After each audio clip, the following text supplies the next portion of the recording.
자, 일단 두 번째 세션 시작해 볼게요. 매크로한 질문들을 던져보겠습니다. 매크로하다라는 것은 이번에 변화가 특정 학년이나 특정 나이대가 아니라 전체로서의 취지 그리고 입시 전체의 구조 속에 어떤 영향을 줄 것인가에 대한 예측 4가지 질문이 있고요. 그에 대해서 저는 각각의 답을 내려보려고 합니다. 질문을 던질 거고요. 제가 답을 제시할 겁니다. 그리고 저 나름대로는 근거를 좀 내려고 합니다. 그래서 이걸 가지고 스스로 판단해 보세요. 그래서 한번 생각해 보겠습니다. 키워드는 4가지입니다. 변별력, 수능 과목, 고교학점제, 대입선발입니다. 자, 첫 번째 질문입니다. 5등급 내신을 변별하게 되면 5등급 내신 구조로 바뀌게 되면 변별력을 어떻게 확보하느냐라는 질문들이 많으시더라고요. 자, 우선 변별력은 약화됩니다. 지금 요 그림표에서 보시는 것처럼 원래는 1등급은 4%, 7%, 3등급 12%, 4등급 17%, 구간이 세분화되어 있죠? 이게 뭐예요? 변별을 세분화했다라는 얘기입니다. 그런데 그 세분화되어 있던 변별의 틀을 이렇게 단순화시켜버리면 변별이 무뎌지는 거죠. 따라서 내신으로 날석에 혹은 촘촘하게 변별하지 않겠다가 지금 방향이다라는 거죠. 그렇게 되면은 내신 경쟁이 완화되면서 동시에 변별도 완화된다가 맞는 거고, 그 다음에 두 번째 질문들이 논서술형 평가 방식이 도입되는 질문과 관련해서 그러면 논서술형 평가로 변별을 하는 거냐, 요게 이제 사실은 굉장히 좀 문제가 되는 부분인 것 같아요. 그래서 요거는 조금 이제 제가 천천히 말씀을 드려야 되는데, 우선 결론만 아까 잠깐 말씀드렸던 것처럼 생각을 해보면 우선은 논서술형 평가도 공정할 수 있다. 이유는 객관적으로 평가할 수 있기 때문이다. 논술도 객관적으로 평가한다고? 물론 오지선다보다는 주관적인 건 맞다. 하지만 논술도 객관화할 수 있다. 서술형 평가는 지금도 하고 있다. 그래서 문제되지 않는다. 라고 생각을 해보자고요. 그 다음에 최상위권하고 의치한 스카 입시 변화, 요거는 상당히 좀 큰 문제입니다. 여기 이 친구들은 쉽게 말하면 뭐 의대 내신 얘기할 때 보통 우리가 뭐 1.2, 1.3 여기 커트라인 얘기하잖아요. 그럼 전체 비율에서 따졌을 때 이 1등급 4%보다도 더 적은 비율이란 말이에요. 그 의대 정원 다 합쳐가지고 한 3,000명 정도 되는데 전체 막 50만 명 시험 보는데 그 중에 3,000명 뽑는 막 0. 몇 프로 이렇게 되는 입시인데 당연히 내신 등급으로는 변별을 할 수가 없겠죠. 따라서 최상위권 입시, 구체적으로는 의치한 입시, 스카이 입시, 뭐 약대 뭐 이렇게 포함해서 이 입시는 내신으로 변별할 수 없다가 답입니다. 의치안하고 스카이 목표하는 친구들은 이제 더 이상 그 조건은 그냥 예를 들면은 이제 내신 1등급은 당연한 조건이고 그 안에서의 변별을 내신으로 하지 않겠죠. 이해되시죠? 자, 그 다음에 요거 생각해야 됩니다. 고교학점제 본래 취지. 답답해만 하지 마시고 이 변화는요. 고교학점제 정상 운영과 성공적인 운영이라는 큰 목적이 있습니다. 여러분, 고교학점제는 원래 성취평가 하려고 그랬어요. 상대평가 아예 없애려고 했단 말이에요. 따라서 지금 완화된 상대평가를 도입하는 건 변별력이 약화됐다는 관점에서 볼 게 아니라 최소한의 변별력을 그래도 유지하기 위해서 일정 부분 타협했구나로 약간 이해하는 관점으로 좀 봐주시는 게 큰 방향상은 맞을 것 같아요.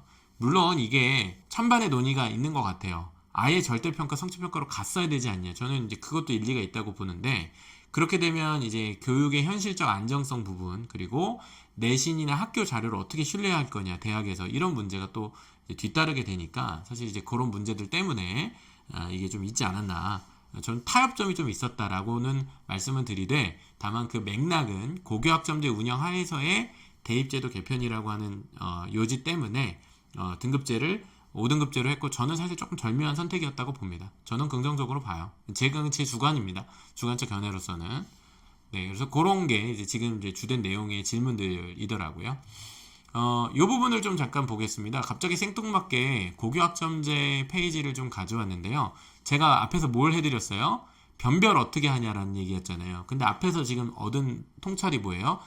내신으로는 이제 상위권 변별을 할 수가 없게 됐구나라는 얘기입니다.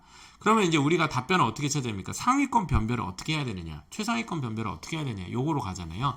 자, 이와 관련해서 고교학점제에서 생기부가 바뀌죠. 많은 분들이 이 부분 잘 모르시는 분들이 있는데, 자, 우선 세특이 중요하다는 얘기를 굉장히 많이 하시지만 그 말도 맞지만 창의적 체험활동 굉장히 중요합니다. 자, 이게 뭔지를 보시려면 옛날 라이브로 보셔야 되는데, 자, 우선 그냥 이것만 얘기할게요. 우리가 흔히 자동봉진이라고 얘기했던 자율활동, 진로활동, 동아리활동, 봉사활동, 이 구조가 근본적으로 바뀝니다. 자, 그래서 동아리 자치활동 제외하고서는 이 자율형 탐구 진로 활동을 합쳐서 진로 탐구 활동이라는 내용으로 바뀝니다. 즉 무슨 얘기냐, 제가 오늘 말씀드리고 싶은 것은 내신으로 최상위권 변별하던 방식이 아니라 고교 학점제 하에서는 진로 탐구 활동, 이 탐구 역량으로 최상위권을 변별하게 될 겁니다. 다시, 변별은 내신으로 하는 게 아니라 진로 탐구 활동 및 정성평가의 대상이 되는 학생부 전체를 가지고 하게 될 겁니다. 아니 그걸 어떻게 해요? 라고 자꾸 얘기하지 마시고 이미 그거 하고 있다니까요. 그걸 내가 모른다고 해서 혹은 내가 믿지 못한다고 해서 그게 안 되거나 못하는 게 아니고요. 이미 하고 있는 방식을 이해하시고 그 뒤에 의견을 주시는 게 제가 볼 때 좀 필요한 부분입니다. 그래야 묻지마식 비판을 안 할 수 있어요. 그리고 이거는 우리가 비판하든 안 하든 간에 전문가들이 이미 준비해가고 정부가 방향을 이쪽으로 잡아가고 있는 겁니다. 그러니까 일단 이해하자고요. 이게 무슨 내용인지는 알자고요. 그 뒤에 긍정할지 부정할지 보완할지 어떻게 할지는 우리가 고민해보자고요. 제 일단 포커스는 어디에 있냐면 자기주도적인 탐구 역량이 강화되는 것, 요게 제 답입니다. 자, 질문이 뭐였어요? 내신을 어떻게 변별할 거냐. 내신을 자꾸 등급으로 환원을 생각하는 것은 과거 방식이고, 성취 등급제를 하려다가 5등급제를 했다는 말 자체가 이미 수치화된 정량적 계산으로 내신을 변별하지 않겠다는 말이다. 그럼 대체 뭘로 평가를 하겠다는 거냐? 그게 바로 자기주도적 탐구 역량, 혹은 세특도 마찬가지겠죠. 이게 중요합니다. 또 중요해지게 됐습니다. 자, 우선 이런 맥락상 우리가 뭘 좀 주목할 필요가 있냐면 서울대를 전 주목하라고 계속 말씀을 드리는데, 왜냐면 그래도 가장 뱉은 말에 책임을 지는 주체 중에 한 명이에요. 일관성 있고. 자, 대학이 서울대학교에서 1월 달에 입시 개편안을 두고 서울대는 이런 입장이다를 먼저 밝혔습니다. 그러니까 오히려 정부안이 나오기 전에 대학의 입장을 먼저 발표한 곳은 서울대가 유일해요. 서울대가 뭐라고 했냐? 이거예요. 자기주도적인 탐구 역량. 자, 읽어보겠습니다. 서울대학교는 학생들의 자기주도적인 학습 경험에서 나타나는 지적 호기심이나 탐구 의지, 학업에 대한 적극성, 진취성, 진로 탐색 의지 등을 종합적으로 평가한다. 교과학습, 즉 교과목 학습 혹은 내신 등급뿐만 아니라 관심 분야에 대한 독서 활동, 글쓰기, 탐구 활동, 실험, 교내 대회. 자, 일단 서울대가 올 초에도 저렇게 발표를 했단 말이에요. 일단 저게 중요한다라고 생각은 해야 될 일인 거예요. 그걸 어떻게 준비하냐는 뒷 문제고, 일단 방향에 대한 답을 드리면 하우투보다는 일단 저걸 먼저 생각하셔야 된다는 겁니다. 그 다음에 입학사정관은 그래서 학생부의 교과학습 발달사항, 학업 관련 수상, 창의적 체험활동, 독서, 행동특성 종합의견, 자기소개서. 자, 근데 저거 옛날 얘기죠. 왜요? 지금 자기소개서 없어졌죠. 독서활동 반영할 수 없죠.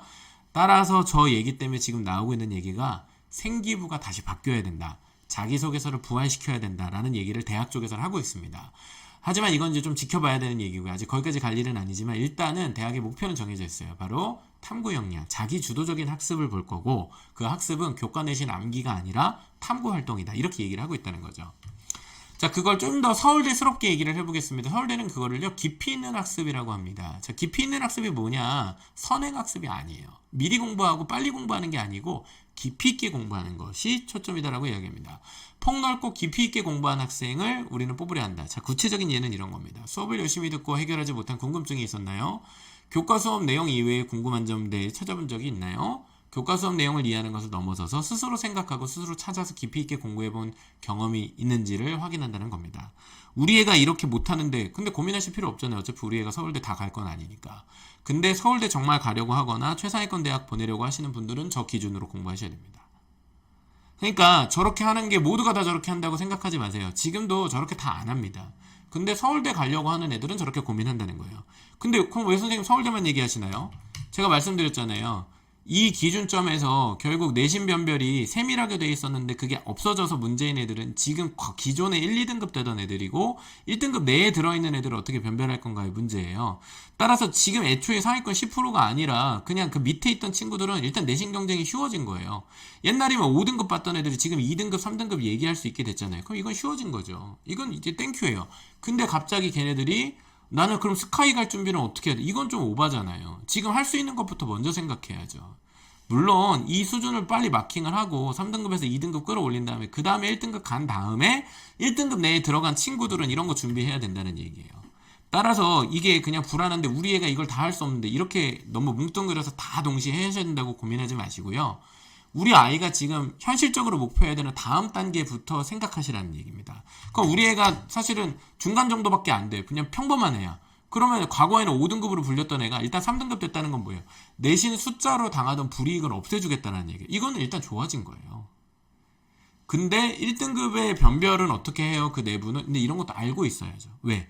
우리 애가 꼭 서울대 갈 건 아니라 할지라도 그 영향이 그 밑에 있는 학교들, 그 밑에 있는 학교들, 최상위 학교들, 상위권 학교들, 중위권 학교들 영향이 계속 있을 테니까. 그래서 공부하자는 얘기입니다.